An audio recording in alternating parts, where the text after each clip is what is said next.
surtout. Mais Facebook, c'est assez limité. Hein. De la communication, j'ai fait partie de toutes les associations des commerçants de quartier depuis le début. Hein. La Miréan, je l'ai repris et tout ça. J'ai été présidente de la Miréan. Les gens communiquer, c'est bien, mais si vous voulez communiquer, on a fait un guide avec tous les commerçants du quartier. Moi, j'ai vu en 34 ans, 35 ans, j'ai vu les commerces partir. Il y avait avant un crémier, il y avait un marchand de disques, il y avait un magasin d'esthétique, il y avait un marché qui tenait encore la route.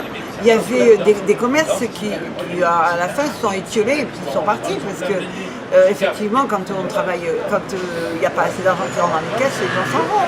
Alors, malheureusement. Et ils ont été changés pour des commerces qui sont trop sur la même image. Il y a trop de commerces pareil. Commerce de bouche. Voilà, des commerces de bouche déjà, et puis d'une nationalité. Hein.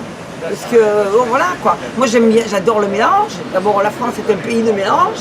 Le monde est un mélange, mais pas que de mélange. Enfin, ou un presque. Il faut que ce soit un réel mélange. Il faut que, voilà, les gens... Alors, le paradoxe, Martine, la question que j'aimerais vous poser, c'est effectivement, vous avez soulevé, je pense, l'essentiel des problèmes qu'on peut trouver à République. Beaucoup de citoyens, comme beaucoup de commerçants, ont un petit peu la même analyse. Alors moi, ce que j'aimerais poser comme question, c'est comment se fait-il que malgré ces constats, quand, je prends l'exemple, quand la mairie, par exemple, organise le forum citoyen, qui est une bonne chose, puisque c'est les citoyens qui viennent amener des idées d'amélioration de quartier en présence des élus. La dernière, par exemple, on était 14-15, il n'y avait que 4 personnes réellement, dont 8 institutionnelles. La fois d'avant, c'était pareil. Quand on a des réunions de collectifs, par exemple, on a 40-50 personnes, mais on a l'impression qu'il y a quand même un manque de mobilisation. Est-ce que c'est les gens qui ont baissé les bras ou est-ce que c'est les gens qui ne se reconnaissent pas dans ce type de démarche? Alors je vais vous expliquer. Déjà pour revenir au forum qui a été dernièrement, il y a la semaine dernière, quelque chose comme ça. Bon, j'ai su par hasard, ou alors parce que j'avais pas l'oreille assez tendue, qu'il y avait ce forum. La personne, c'est Loïa Bissot d'ailleurs, m'a dit tu sais qu'il y a une réunion. J'ai dit bon écoute, je vais terminer, c'est à 6h30, moi je termine à 7h30, 8h30 des fois. J'ai dit c'est pas grave, je fermerai plus tôt, je vais essayer d'y aller. Je téléphone à la mairie, un service, je ne dirai pas lequel. Et on me dit mais non, ce soir il n'y a pas de réunion dans le quartier. Alors j'ai dit mais on m'a dit qu'il y avait une réunion à la salle des mutilés, ou à la salle des associations. Maison associations. Alors elle me dit mais non, j'ai pas entendu parler de ça. Alors dans le centre même de la mairie, ils sont pas au courant de ce qui se passe dans les quartiers. C'est quand même grave. C'est quand même grave. Et je sais pas, je comprends pas moi. Je demande un renseignement, on me dit ah ben non, ça y est pas. Alors je me suis renseignée de nouveau à l'autre personne. Je lui ai dit mais tu t'es trompé. Mais non, elle me dit c'est vrai, il y avait le forum. Donc je suis pas venue pour cette raison. Après pour la question de mobiliser les gens. Les gens font un effort de venir, c'est déjà très difficile de mobiliser les gens après leur journée de travail. Bon déjà moi je termine tard, je veux bien faire un effort de faire même plus tôt, mais les gens qui travaillent, déjà il y a des gens qui habitent pas dans le quartier, donc qu'est-ce qu'ils font? Ils rentrent chez eux, ils ne s'arrêtent pas au forum, et puis les gens qui sont dans le quartier, ou ils sont pas au courant, ou alors ça les... Mais j'ai participé à beaucoup de réunions. J'ai participé à plein de réunions, je voulais dire, depuis 30 et quelques années. Le programme qui a été fait en face, j'y étais à la base, à toutes les réunions avec Madame Rovera et Monsieur Barbekian qui s'occupaient de ça. Des idées, on en a donné, des questionnaires, on en a eu. Et surtout ce qu'on a dit et donné, il n'y a pas beaucoup de ressorties qui soient alors soit concrets, soit nos idées ne sont pas intéressantes, ça ne les intéresse pas. De toute façon, il est fait... moi, j'avais proposé de faire il y a 20 ans, hein, j'ai proposé de faire le musée du cinéma à la maison des Bleuets. Il a été fait une maison de retraite et un truc pour les... Bon, je veux bien, hein, mais bon, le musée du cinéma, il va être soi-disant mis, je ne sais pas si c'est fait encore, à avenue Docteur Picot. Musée du cinéma, les gens auraient traversé la voie rapide hein, pour venir. Bon, enfin, ça c'était bonne idée à moi, peut-être que ça ne rentre pas dans les idées des gens de la mairie. Bon, mais on veut bien se mobiliser, mais à la fin de compte, voilà, il y a autre chose. C'est que dans les réunions, je me rappelle très bien, D'ailleurs, M. Lisnard me l'a confirmé. Il a été dit à la construction de ce projet-là qu'il devait y avoir des parkings avec une heure gratuite. Nous sommes le seul parking de Cannes dans un quartier où on a besoin d'être promouvoir, où l'heure, il n'y a pas d'heure gratuite. Expliquez-moi ça. Le parking est vide, pas fréquenté. Pourquoi? Alors soi-disant, bon, c'est une histoire de marché, ça a été passé entre les mains de l'un et de l'autre. Et c'est la mairie qui fait les contrats. Hein. C'est pas... Les contrats sont faits par la mairie. Donc s'il avait été décidé qu'il y ait une heure gratuite, pourquoi est-ce qu'on le fait pas? Donc les gens se mobilisent, viennent dans les réunions, on leur dit un truc, et à la fin du compte, ils ne retrouvent pas ce qu'on leur a dit. Alors c'est sûr que ça démobilise. Et ce qui en sort de tout ça, c'est que les gens disent, oh, de toute façon, ils se fichent de notre avis, et nous on n'y va pas. Et nous ça ne nous intéresse pas. De toute façon, ce quartier sera toujours pareil.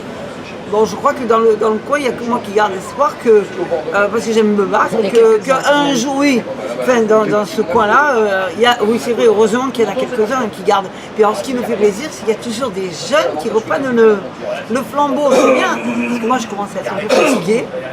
Mais il y a des gens qui sont toujours motivés. Alors j'espère qu'à la fin, on arrivera à quelque chose. Alors, mais encore faut-il avoir quelqu'un en face qui nous écoute. J'aimerais vous poser une dernière question.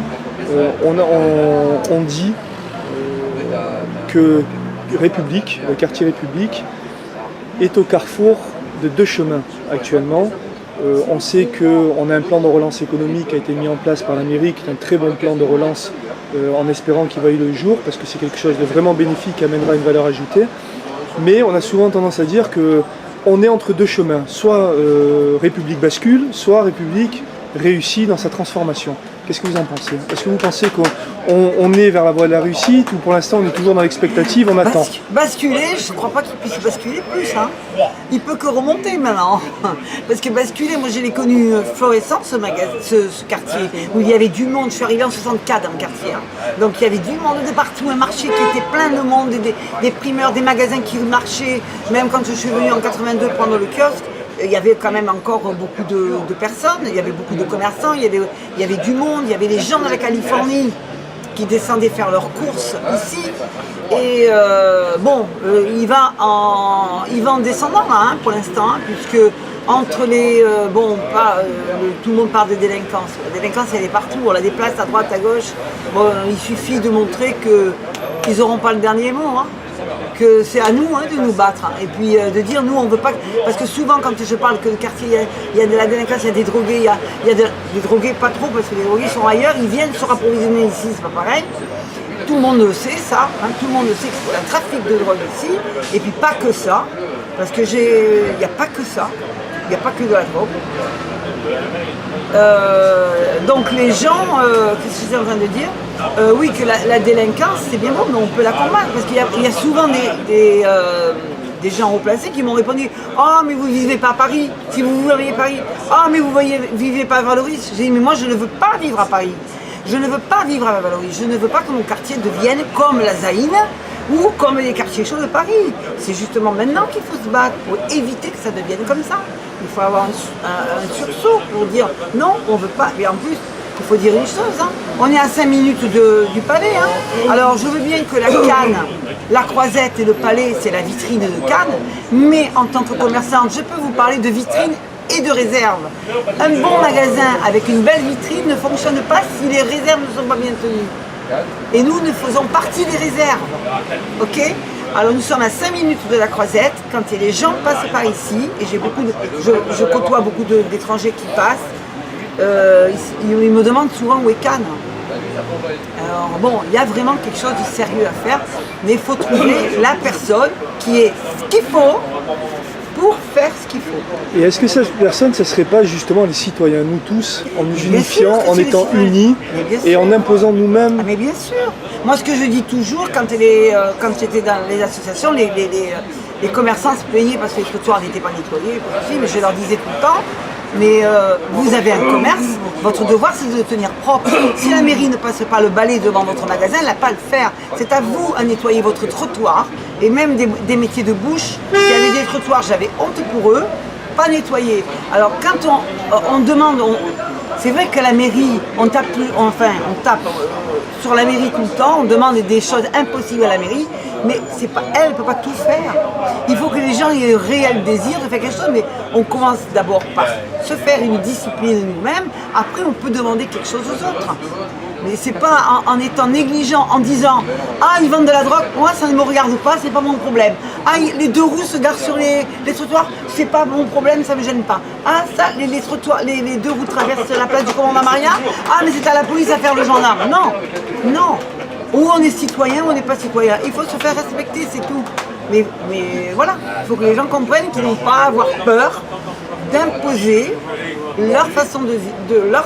Si on a une façon de vivre qui est qu'on nous a inculqué depuis des années, hein, on ne crache pas par terre, on ne jette pas les mégots par terre, on ne jette pas les papiers par terre, on ne salit pas ce qui ne nous appartient pas, on respecte les biens publics qui sont à tout le monde. Ils ne sont pas qu'à nous, ils sont à tout le monde. Donc, et à nous aussi. Donc voilà, le respect de chacun. Alors si les gens ne comprennent pas ça, moi qu'est-ce que... Voilà quoi. Devoir citoyen, c'est important. Martine, oui. Un mot de la fin? Le mot de la fin, je garde toujours espoir. Et je suis toujours partante. Merci Martine. Merci beaucoup. Super. Voilà.